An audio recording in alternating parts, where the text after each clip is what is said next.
Hello बच्चों, आज की वीडियो के अंदर हम बात करने वाले हैं अपने कैश फ्लो स्टेटमेंट चैप्टर की, जो कि क्लास 12th का सबसे आसान और सरल टॉपिक है, जिसके लिए आज मैं आप लोगों को ऑपरेटिंग एक्टिविटी के बारे में पूरा बताने वाला हूं। तो प्लीज अभी तक जिन बच्चों ने मेरा चैनल सब्सक्राइब नहीं किया है, आप लोग चैनल सब्सक्राइब करें, क्योंकि आप लोगों को यहाँ पे डेली एक नई वीडियो हर नई टॉपिक के साथ में मिलती है। दूसरी बात, हम अपनी स्टार्ट करते हैं बच्चों। सबसे पहले क्या है कि हमें अपना ऑपरेटिंग ऑपरेटिंग एक्टिविटी को स्टार्ट करने के लिए हमें सबसे पहले क्या निकालना होता है कि profit before tax and extraordinary item निकालना होता है। ठीक है, तो उसके लिए हमें क्या गिवन होगा, हमें चाहिए होता है बच्चों प्रॉफिट एज पर यानी कि इनकम स्टेटमेंट। ठीक है, लेकिन अगर क्वेश्चन के अंदर हमें इनकम स्टेटमेंट गिवन नहीं है तो हम वो प्रॉफिट जो है कहां से निकालेंगे, difference as per the latest balance sheet. जो आप लोगों का प्रॉफिट लिखा होगा रिजर्व एंड सरप्लस के हेड में जाके प्रॉफिट होगा, यानी कि जो करंट ईयर का प्रॉफिट, उनका डिफरेंस जो है आप यहाँ पे लिख लोगे। उसके बाद दूसरे पॉइंट में ट्रांसफर टू एनी रिजर्व, अगर आपने करंट ईयर के प्रॉफिट में से अगर थोड़ी सी अमाउंट रिजर्व, जनरल रिजर्व या डीआरआर वगैरह किसी में भी ट्रांसफर करी है, तो जितनी ट्रांसफर करी है उतनी अमाउंट यहां पर आ जाएगी, यानी कि डिफरेंस आ जाएगा। परपोज डिविडेंड, बेटा हमेशा जो होता है परपोज डिविडेंड, जो डिविडेंड आप लोग जो शेयर खरीदते हो उसके ऊपर जो कंपनी अनाउंस करती है, उसके ऊपर जो डिविडेंड होता है वो हमेशा कौन से ईयर का लिया जाता है बेटा, लास्ट ईयर का। तो वो भी हमारा यहाँ पे क्या हो जाएगा, ऐड। उसके बाद नेक्स्ट होता है इंटरिम डिविडेंड। इंटरिम डिविडेंड का मतलब होता है कि वो डिविडेंड जो शेयर होल्डर को साल के बीच में ही पे कर दिया जाता है, तो वो भी कहीं ना कहीं हमारे प्रॉफिट में से डिडक्ट होगा। तो हम उसको भी क्या करेंगे बच्चों, प्रॉफिट बिफोर टैक्स में निकालने के लिए हम उसको ऐड कर देंगे। सेम एज इट इज हमें क्या चाहिए होता है, प्रॉफिट बिफोर टैक्स। तो अगर हमने अपना उसमें से टैक्स भी घटा दिया है तो बच्चों हम प्रोविजन फॉर टैक्स भी ऐड कर देंगे। कौन सा वाला, करंट ईयर वाला। दूसरा लास्ट पॉइंट है आप लोग का एक्स्ट्राऑर्डिनरी आइटम, यानी कि अगर आपका वो एक्स्ट्राऑर्डिनरी आइटम लॉस के साइड है, जैसे कि अर्थक्वेक आ गया, आप लोग का भूकंप आ गया, इन चीजों का लॉस हो गया, तो वो लॉस जो है आप लोग का ऐड होगा अगर वही एक्स्ट्राऑर्डिनरी आइटम आपका क्रेडिट यानी कि प्रॉफिट साइड है, जैसे कि आपको इंश्योरेंस के लिए मिल गया। अब वो नॉर्मल बात तो है नहीं, तो उसका क्या कर दोगे आप लोग, माइनस, और प्लस माइनस करने के बाद में क्या निकल के आ जाएगा, profit before tax and extraordinary item. तो बच्चों कितनी चीजें हो गई हमारे यहाँ पे, चार, यानी कि 3 2 5, टोटल कितनी चीजें होंगी बच्चों, 5। अब उसी के अंदर जो है मैं दूसरा आगे बढ़ता हूं। देखो इतना क्लियर हो गया, अब इसी के आगे से देखना है कि क्या होगा।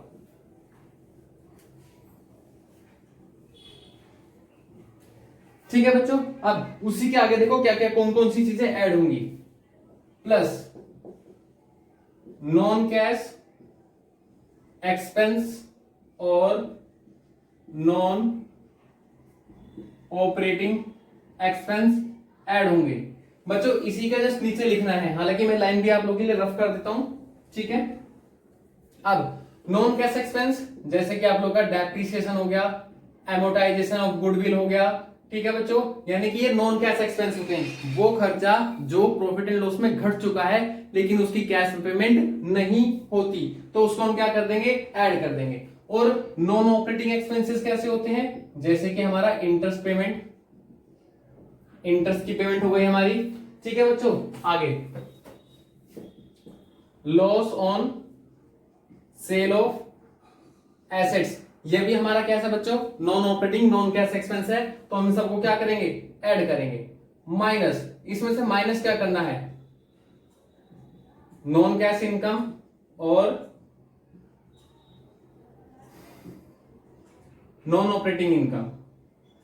बच्चों नॉन कैश इनकम कौन सी इनकम होती है, वो इनकम जो आपकी इनकम बन चुकी है लेकिन अभी तक आपको नहीं मिली, तो वो इनकम हो गई। और नॉन ऑपरेटिंग इनकम, जैसे कि मैंने आपको लास्ट वीडियो के अंदर बताया था कि मेन इनकम को छोड़कर बाकी जितनी भी तरह की इनकम होती है वो सभी आपकी नॉन ऑपरेटिंग होती है। एग्जाम्पल के तौर पे इंटरेस्ट रिसीव, बच्चों डिविडेंड रिसीव, रेंट रिसीव, और बहुत सारी इनकम हो सकती हैं। तो इन सबको उस आइटम के अंदर ऐड, ये सारे आइटम प्लस ये सारे आइटम, तो हमारा कुछ फिगर निकल के आएगी, और इस फिगर का क्या नाम दिया जाएगा, profit before working capital changes.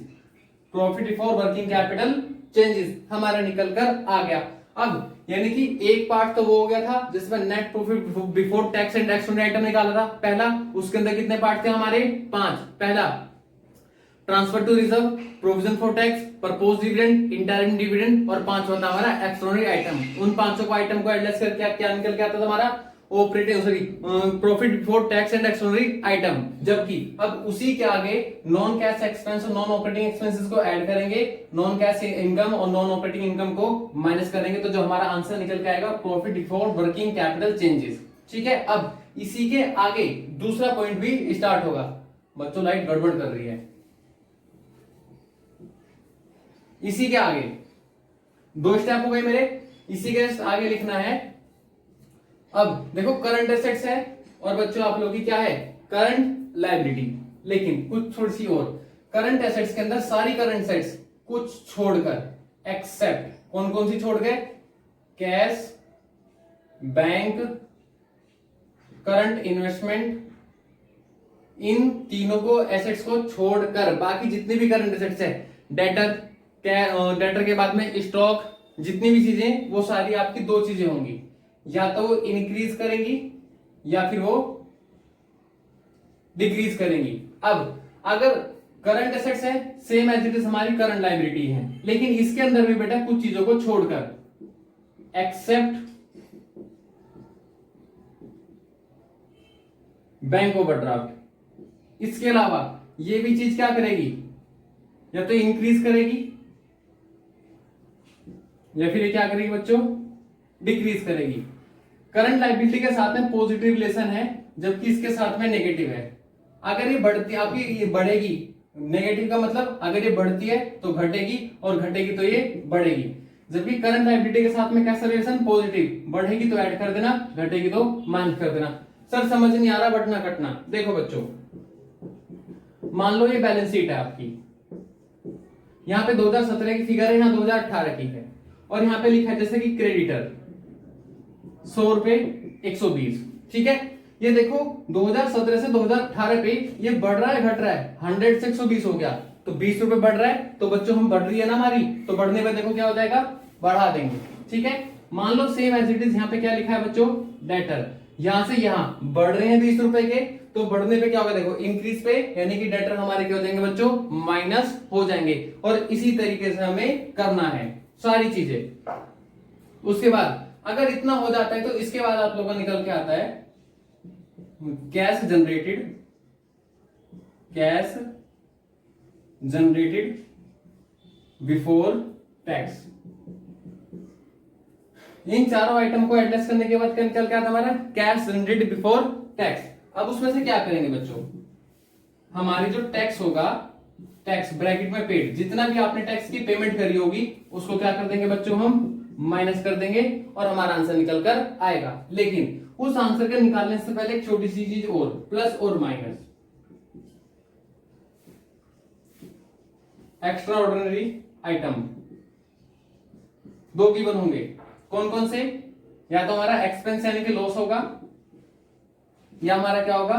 Profit होगा। मैंने आपको लास्ट टाइम बताया था कि अगर लॉस होगा तो ऐड करेंगे, तो जो चीज वहां ऐड हुई थी उसी को यहां पे क्या कर देंगे? लेस, और प्रॉफिट वहां पे क्या हुआ था? माइनस, तो उसको क्या कर देंगे यहाँ पे ऐड। तो आप लोग का फाइनल आंसर निकल कर आ जाएगा कैश फ्रॉम ऑपरेटिंग एक्टिविटी। तो इस तरीके से मेरी पूरी ऑपरेटिंग एक्टिविटी मिलेगी। अगर आप लोगों को मेरी वीडियो पसंद आई हो तो प्लीज मेरे चैनल को सब्सक्राइब कर देना, वीडियो को प्लीज लाइक कर देना। Thank you.